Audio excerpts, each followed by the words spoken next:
आणि आणखी एक ब्रेकिंग बातमी आता समोर आलेली आहे। भारताने पाकिस्तानचा मिसाईल पाडलेला आहे। भारताने पाकिस्तानचा आणखी एक मिसाईल पाडलाय। जैसलमेर जवळ पाकिस्तानने मिसाईल पाडल्याची माहिती समोर येते। पाकिस्तानचा नापाक प्रयत्न भारताने उधळून लावलाय। पाकचा फतेह मिसाईल भारतीय सैन्याने पाडलेला आहे। पाकिस्तानच्या नापाक कारवाया सुरूच आहेत आणि पाकिस्तानकडून मिसाईल डागले जात आहेत आणि हे मिसाईल भारताकडून उद्ध्वस्त केले जात आहेत। भारताची हवाई संरक्षण प्रणाली ही मजबूत आहे आणि त्याच प्रणालीच्या मदतीने हे सर्व पाकिस्तानचे मिसाईल ड्रोन असतील हे सर्व उद्ध्वस्त केले जात आहेत। पाकिस्तानचं आणखी एक मिसाईल जे आहे ते भारताने पाडलेले आहे आणि या मिसाईलचं नाव फतेह असं आहे आणि हे मिसाईल आता भारताने उद्ध्वस्त केलेलं आहे। हे दृश्य आपण जैसलमेर मधील पाहतोय। भारताने कशा प्रकारे हे मिसाईल पाडलेलं होतं आणि या मिसाईल नंतरचे जे काही अवशेष आहेत ते या ठिकाणी पडलेले आहेत आणि ही दृश्य सध्या आपण झी24 तासच्या स्क्रीनवर पाहू शकताय। तर मिसाईलचे अवशेष देखील नंतर तपासले जाणार आहेत। पाकिस्तानचं हे फतेह नावाचं मिसाईल आहे आणि हे मिसाईल हे जैसलमेर मध्ये डागण्यात आलेलं होतं।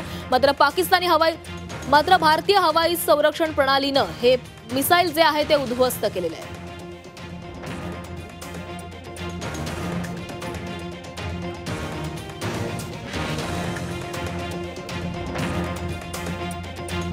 तर पाकिस्तानवर जल थल आकाश सगळीकडूनच भारत जोरदार हल्ले करतोय।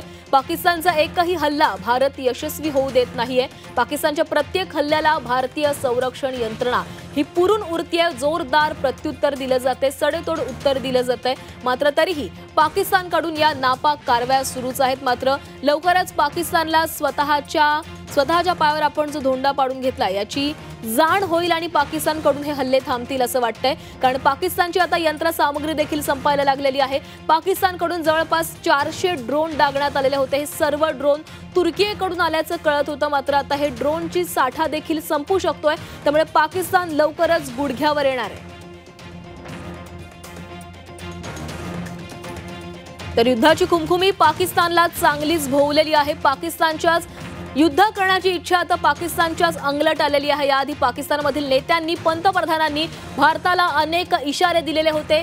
अनेक युद्धाच्या अण्वस्त्र युद्धांच्या हल्ल्यांचा इशारा देण्यात आलेला होता। मात्र हे सर्व हल्ले आता त्यांच्याच अंगलट आलेले आहेत। युद्धाची खुमखुमी पाकिस्तानला चांगलीच भोवलेली आहे, कारण भारत जोरदार पाकिस्तानला उत्तर देत आहे। तर ही दोन दृश्य आपण बघतोय। पाकिस्तानचं मिसाईल कशा प्रकारे उद्ध्वस्त करण्यात आलेलं होतं आणि त्यानंतर जे मिसाईल पाडण्यात आलं होतं त्या मिसाईलचे अवशेष आपण दुसऱ्या व्हिडिओमध्ये पाहू शकतो। भारताची जी ही यंत्रणा आहे ती मजबूत आहे आणि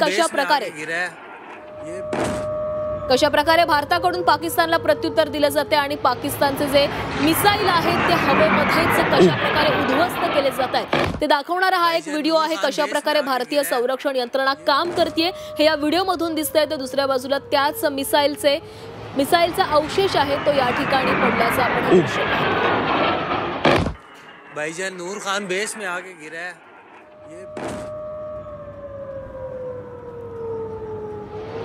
तरी दोन महत्त्वाची दृश्य आपण बघतोय। पाकिस्तानकडून मिसाईल डागले जात आहेत, मात्र हे मिसाईल दूरवरूनच शोधण्याची आपल्याकडे अशी एक यंत्रणा आहे ज्या यंत्रणांद्वारे दूरवरूनच आपल्या शत्रूकडून केला जाणारा हल्ला आपण टिपू शकतो आणि ते मिसाईल असतील ड्रोन असतील ते आपण उद्ध्वस्त करू शकतो। आणि इतकी मजबूत यंत्रणा आपल्यासोबत आहे, आपल्याकडे आहे, भारतीय सैन्याकडे आहे।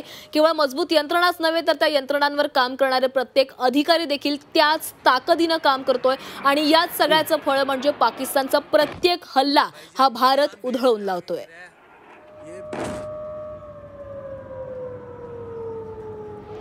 तर भारताने काही ठिकाणी अनेक ठिकाणी हे मिसाईल्स पाडलेले आहेत। त्या मिसाईलचे अवशेष देखील त्या ठिकाणी सापडलेले आहेत आणि त्या अवशेषांचा देखील तपास केला जातोय। आपण हे दृश्य बघतोय, अनेक ठिकाणी पाकिस्तानकडून हे हल्ले करण्यात आलेले होते आणि जे अवशेष आहेत ते आता एकत्र केले जात आहेत आणि ते सैन्याकडे सोपवले जातील आणि त्याच अवशेषांची तपासणी देखील केली जाणार आहे। अनेक रहिवासी भागांजवळ हे मिसाईल पडलेले होते, ड्रोन पडलेले होते आणि तेच ड्रोन आणि मिसाईलचे काही अवशेष असतील ते सैन्याकडून एकत्र केले जात आहेत, ते तपासले जात आहेत। सध्या आपण दुसऱ्या बाजूला जे दृश्य बघतोय ते जैसलमेर मध्ये हे फतेह मिसाईल पाडलेलं होतं त्या मिसाईलची ही दृश्य आहेत आणि हे मिसाईल पाडण्यामध्ये भारतीय सैन्याला यश आलेलं आहे। भाईजान नूर खान बेस में आके गिरा है। ये